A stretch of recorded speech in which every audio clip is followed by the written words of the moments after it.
Sejam muito bem-vindos a mais uma edição do podcast do Bola Amarela. Estamos a gravar esta edição na manhã seguinte à conclusão das WTA Finals. Penso que é mais fácil começarmos por aí, porque foi de Hum. facto o último grande evento a terminar, o último grande torneio do circuito WTA. É claro que nesta altura temos já a começar as Billie Jean King Cup Finals, mas no que diz respeito ao circuito feminino está tudo mais ou menos contado, sendo que tivemos uma, enfim, uma surpresa, acho que se pode Hum. dizer, qualquer coisa que não fosse ganhar a Iga Swiatek seria uma surpresa, tendo em conta que ela estava numa série de 15 vitórias consecutivas, ou chegou a uma série de 15 vitórias consecutivas contra os jogadores do top 10, acabou derrotada nas meias finais, e a Caroline Garcia acabou por vencer o torneio numa final diante da Arina Sabalenka. Nós aqui no podcast da semana passada tínhamos chegado a falar Uhum. sobre isso e como estas duas jogadoras talvez fossem aquelas que, tendo em conta as características do torneio e numa edição das finals com poucas jogadoras daquelas que têm marcado tipicamente o circuito feminino, ou seja, jogadoras que batem forte na bola Uhum. puramente, um, elas teriam, se calhar seriam as que elas teriam mais hipóteses de ganhar a Iga, e de facto acabaram por ser as duas a chegar à final com a Caroline Garcia a vencer uma final frente à Sabalenka muito boa, de grande qualidade, em que serviu de maneira incrível. Nem um breakpoint enfrentou. Como é que viste a semana da Garcia e o que é que pensas que estas vitórias nas finals pode ter em termos de consequência para a carreira dela? O Andy Murray bem disse que ela ia ser número 1 do mundo. Há muitos anos disse isso. Vamos ver se lá chega ou não. Mas é uma vitória, de facto, muito importante para ela em termos de confiança. Foi 5 anos depois a voltar às meias finais de umas WTA Finals. Ela, na altura, perdeu com a Venus Williams.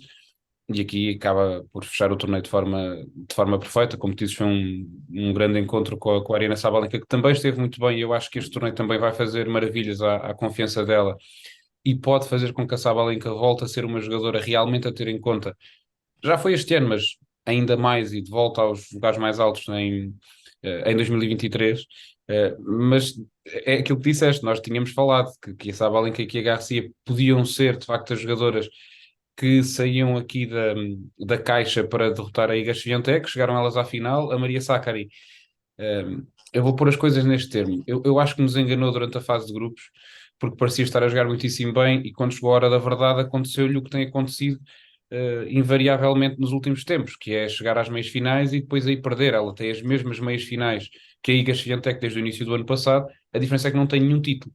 Portanto, aí fica resumido aquilo que tem sido a Maria Sakkari, mas quanto à Garcia, vai começar 2023 como número 4 do mundo, igual ao seu melhor ranking de carreira, e ela, na primeira metade da temporada, tem espaço para ganhar muitos pontos. Portanto, não digo que vai ser o número 1 do mundo, porque aí sabemos que, obviamente, vai ser muito difícil alguém lá chegar, mas pode perfeitamente ser número 2 e ser uma jogadora claramente a bater nos torneios do Grande Slam. Quem sabe se não vai ganhar um Grande Slam na próxima época. Eu acho que é uma aposta que pode ser feita na Garcia para 2023. Está muito mais madura, a saber usar melhor as suas armas e está a jogar muitíssimo bem. É com muito mérito que ela ganhou este torneio. Sim, em relação à Sakura, concordo contigo e acho que tem a ver muito, mais uma vez, com a dinâmica mental dela. Repara como ela chega às finals como uma das jogadoras, como a última a qualificar-se, como uma das jogadoras que menos pressão tinha, e na fase de grupos, provavelmente por não ter pressão, ganhou os encontros todos, sem perder sets. Só que depois chega à meia final como vencedora do grupo e Uhum. provavelmente como favorita a chegar à final e nem cheira. Portanto, acho que tem exatamente a ver com o que tu disseste, ou seja, ela, a partir do momento em que a pressão passa para ela, ela Não colapsa. E dá. tem sido essa a história da carreira dela, é por isso que ela só tem um título de 250. Em relação à Garcia, é curioso porque ela chega ao seu maior título da carreira em singulares nas finals, tal como a Amélie Mauresmo, que tinha sido a última francesa a ganhar a prova, a última e a única. A Mauresmo também ganhou as WTA Finals antes de ganhar os seus dois grandes slams no ano seguinte. Portanto, vamos lá ver se isto tem algum significado, porque a Mauresmo ganhou as finals em 2005, batendo até na final a Mary Pierce, portanto, duas francesas, e depois ganhou o Open da Austrália e o Wimbledon no ano a seguir. Vamos lá ver se isso terá Não é alguma. descabido. Não é descabido. Vamos ver se terá alguma consequência. De facto, como dizes, ela é a número 4 do mundo agora, são ainda 6.500 pontos para a Iga, portanto, seria preciso uma hecatombe completa da número do mundo para perder essa liderança, mesmo nesta primeira metade do ano em que a Garcia não defende nada. Mas também te vou dizer, conhecendo como conhecemos a Garcia, também não me admirava nada que ela passasse agora meses sem ganhar encontros no início Pois, do ano que vem. não é verdade. Portanto, é uma incógnita grande, mas eu acho que ela tem aqui uma boa oportunidade de se consolidar no topo, porque ela de facto joga muito, joga bem em todas as superfícies. Ela este ano ganhou um título em relva, um em terra, um em rápido e um em indoor rápido, portanto ganhou um título em cada uma das Só o superfícies. Novak Djokovic é que também fez isso este ano. Exatamente, acaba por ser a jogadora a seguir à Iga com o maior número de vitórias sobre top 10, e de facto é a segunda melhor jogadora do mundo na segunda metade do ano. Uhum. Só que é isso, o ano é longo, e vamos ver se ela com este ténis que ela tem tão arriscado, não é? Tão de risco, Sim. se acaba por ser, lucrativo e se acaba por ser eficaz ao longo do ano, como tem vindo a ser nos últimos meses. De facto, ela, quando está bem, é muito difícil de parar.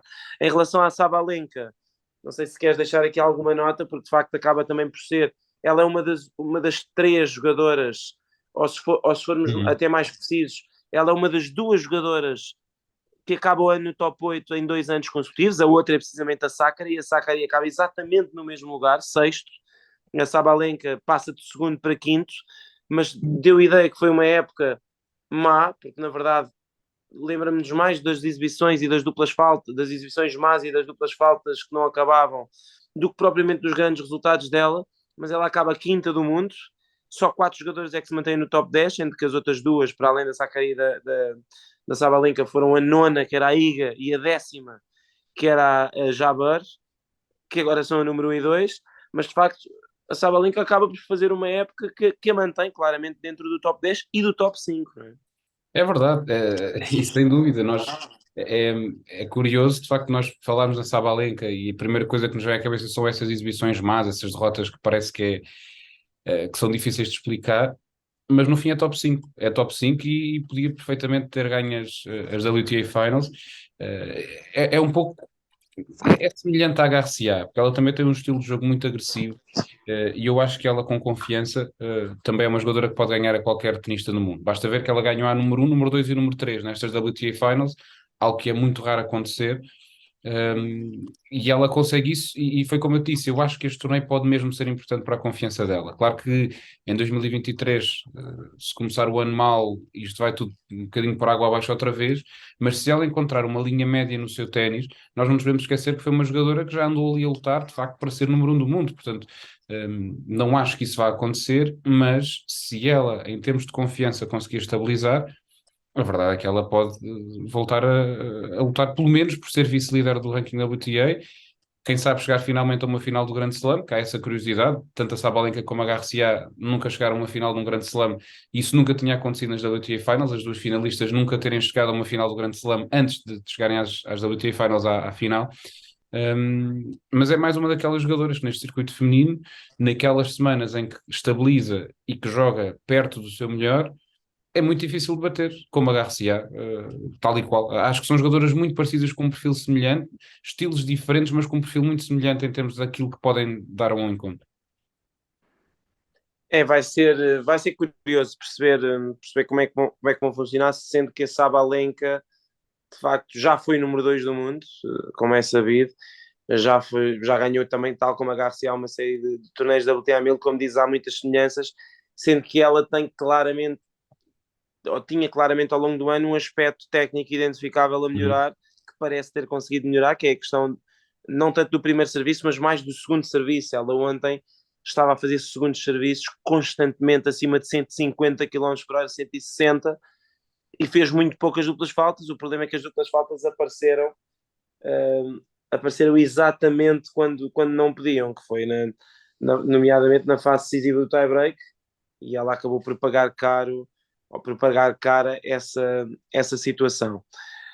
Viajamos de Fort Worth para Paris, onde também tivemos uma semana que, mais uma vez, muito animada, não é? Mais se calhar do que aquilo que nós esperávamos. Uhum. Primeiro, e muito rapidamente, a questão do Carlos Alcaraz, que que apesar de ter feito um torneio interessante e de até ter chegado aos quartos de final, lesionou-se nos quartos de final e acabou por não só abandonar o torneio, como abandonar ou como depois revelar que não vai jogar as ATP Finals, o que é uma enorme pena para ele e para o circuito. Eu acho que não ter o melhor jogador do ano até agora nas Finals é lamentável, ainda por cima, primeira vez que ele ia lá, ter a chance de ir muitas vezes, mas é triste que falhe esta edição das Finals.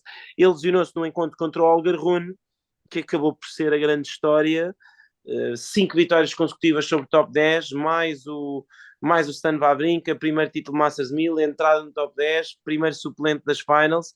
Nós sabíamos que ele jogava muito, mas acho que nunca ninguém pensou, muito sinceramente, que ele viesse a ganhar um torneio Masters 1000 ainda em 2022, não é? Incrível. E da forma que foi.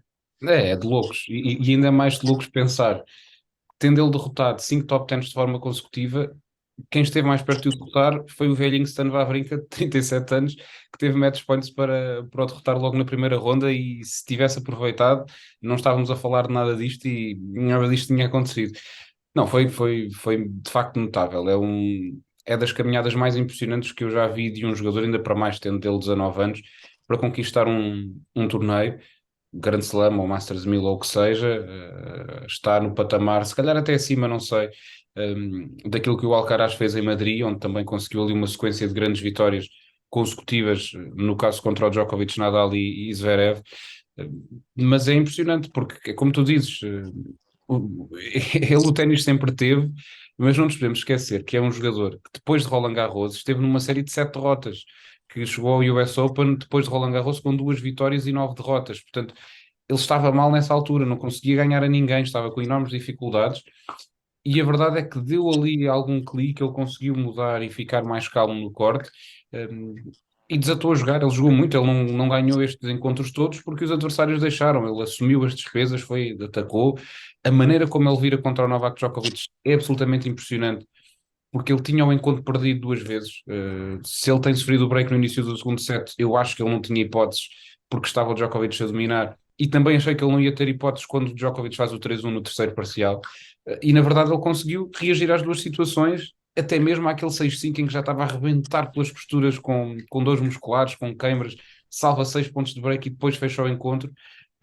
É notável e é mais uma daquelas provas de que as pessoas que ficavam nervosas com o que é que vai acontecer ao ténis quando o Big Three for todo embora, não acho que vai haver outra vez um grupo tão forte, um Big Three, até porque isto se calhar é algo irrepetível na história, mas já temos o Carlos Alcaraz, já se percebeu claramente que o Holger Rune também vai ser rival e também vai estar na discussão, o Yannick Sinner, o Félix Auger-Aliassime, que viu uma sequência incrível terminar agora em Paris.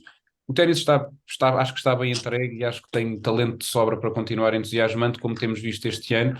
Mas quanto ao Holger Rune, eu estou muito curioso para perceber como é que vai ser 2023, porque ele aqui estava naquela sequência louca em que, naquele momento de forma vertiginosa, em que parece que tudo o que acontecia caía para o lado dele e era tudo a abrir. Agora começa, vai ter muito mais responsabilidade como tenista do top 10, e agora é que eu quero ver o que é que ele vai fazer a partir do início da próxima época, com mais peso em cima, se continuar a conseguir lidar com a pressão e com a responsabilidade e com os momentos em que ele perder 2, 3 jogos que não é suposto, de ver como é que ele vai lidar com isso. Eu acho que aí é que vamos perceber a fibra que ele tem e até onde é que ele pode realmente chegar.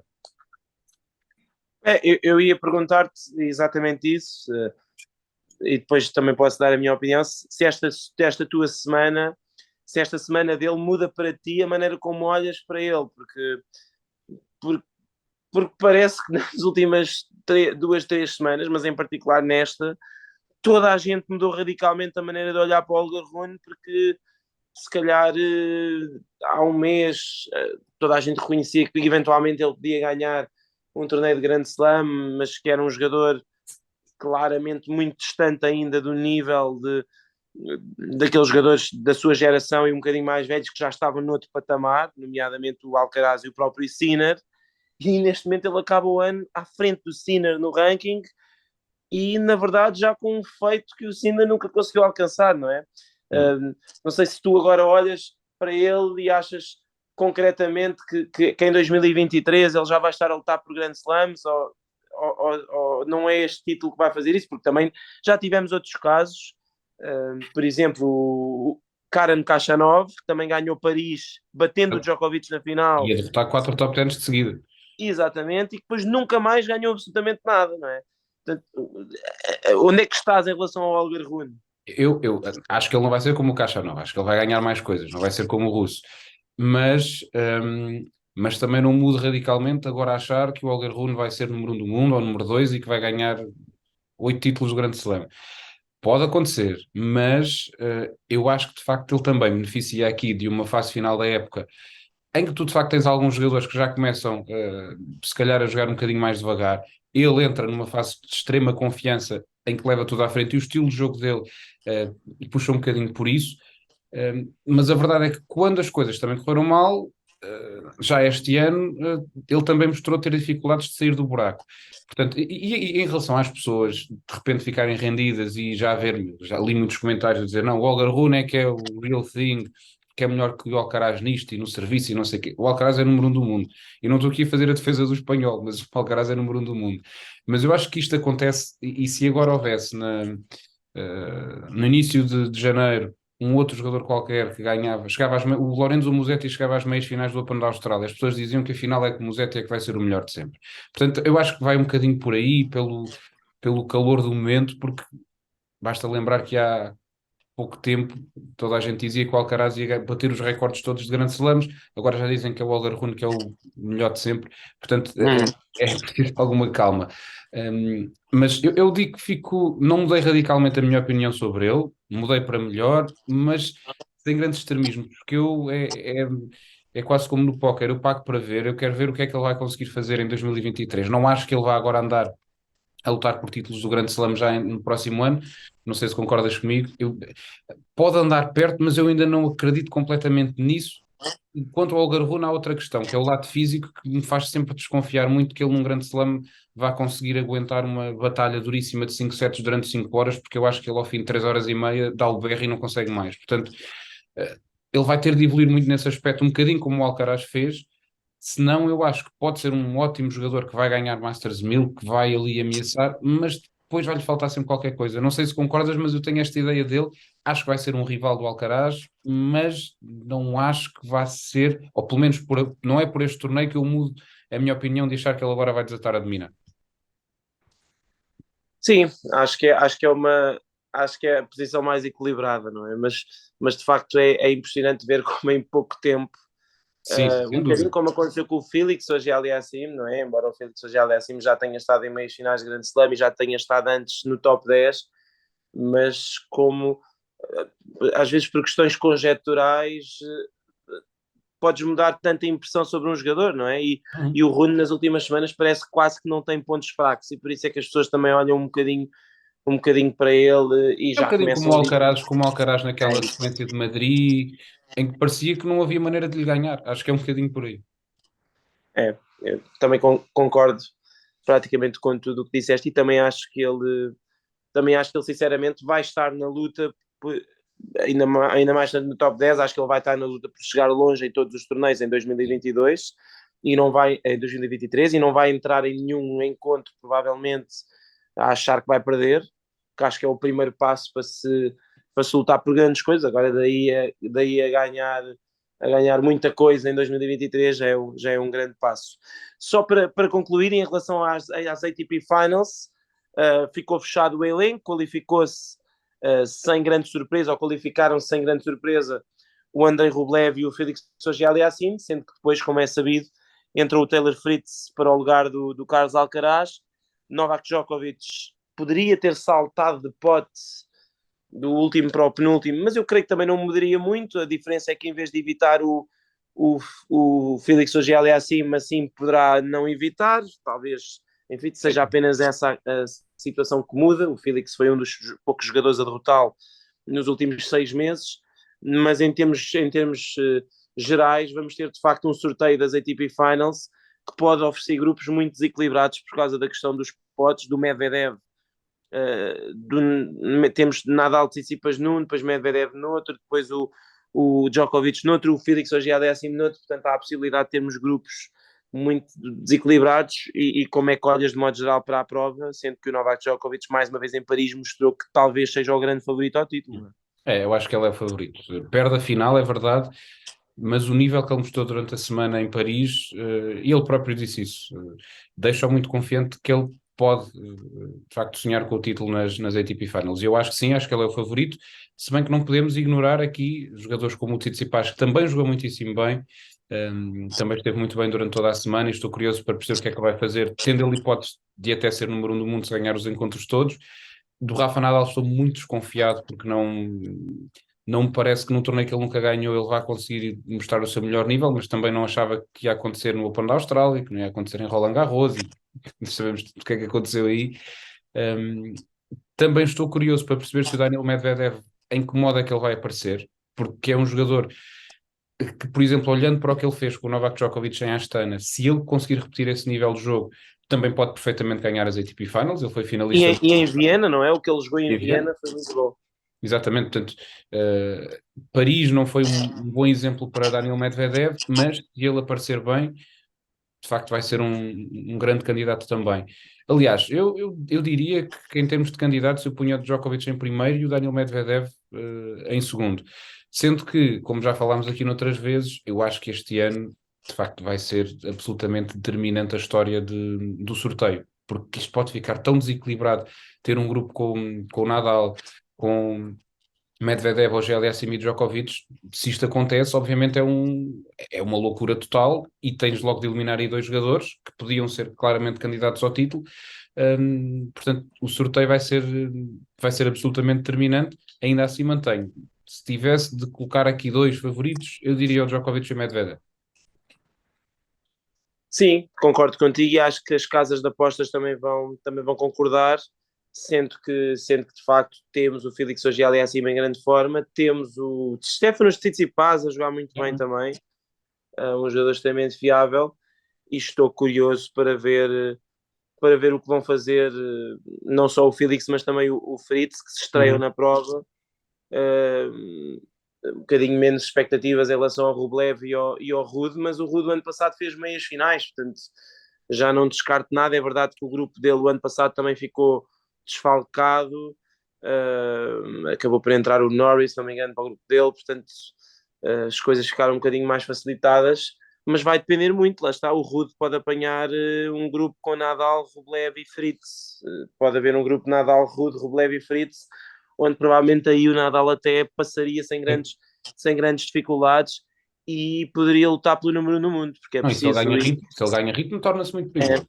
e é preciso também, em relação a isso, dizer que as ATP Finals vão ter o número 1 no mundo em discussão, sendo que o Tsitsipas tem de ganhar todos os jogos, portanto tem de ser campeão com um registro perfeito de fase de grupos para ser número 1 no mundo, o que seria completamente incrível. O Stefanos Tsitsipas, que a única coisa que ganhou de relevante este ano foi o Masters 1000 de Monte Carlo até agora, não fez nenhuma final de Grand Slam, ficar à frente dos campeões de Grand Slam todos do ano, e nomeadamente do Alcaraz, que ganhou um Grand Slam, dois Masters 1000, do Nadal, que ganhou dois Grand Slams, um Masters 1000, e por outro lado o Nadal, que assim diria que ganhando as finals merecia acabar a número 1, não é? Porque seriam dois Grand Slams, o Masters 1000 e as finals, no ano em que nem jogou muito, para além das meias finais do Wimbledon, que não contaram para o ranking, mas de facto Nadal precisa ou de ser campeão, coisa que ele nunca foi, ou eventualmente de ir à final sem perder encontros na fase de grupos, o que diria que ele precisa, pode acontecer, mas ele precisará que o grupo ajude, nomeadamente, diria eu, precisará de não apanhar o Djokovic, que há 50% de hipóteses que isso aconteça. E mais, se ele apanhar o Djokovic, esse encontro será na primeira jornada, porque, como é sabido nas finals, o primeiro e o último cabeça, os jogadores do primeiro e do último pote, portanto, o primeiro e o último cabeça de série de cada grupo defrontam-se no primeiro dia. Ou seja, poderemos ter Nadal contra Djokovic ou no domingo ou na segunda-feira, o que, do ponto de vista noticioso e do torneio, acho que seria incrível, porque se calhar é a maior probabilidade que temos que eles se defrontem, é na fase de grupos, mas para o Nadal, eu penso que para o Djokovic não seria mau, porque bem rodado, para o Nadal seria péssimo, portanto eu acho que ele deve estar a rezar para lhe sair o Fritz, porque de facto a diferença é muito grande Sim, nesse, sim, nesse, sem nesse dúvida. pote, sair o Fritz ou sair ou a sair o Djokovic. Bom, está mais ou menos tudo contado, nós voltamos para a semana, esta semana já se sabe, temos ainda não as ATP Finals, mas temos as Billie Jean King Cup Finals e as Next Gen Finals, 2 torneios que também vamos acompanhar na Sport TV, sendo que para a semana vamos ver como é que vamos fazer, porque como o torneio começa domingo, talvez fosse interessante fazermos ali uma análise aos grupos logo no domingo de manhã ou então no sábado, mas enfim, depois logo vemos melhor, porque também depois temos a questão das Billie Jean King Cup Finals, mas seguramente voltaremos na próxima semana para analisar aquilo que se passou e para fazer então uma previsão ainda mais detalhada, já com grupos, daquilo que se vai passar em Turim. Continua a acompanhar-nos, nós voltamos para a semana.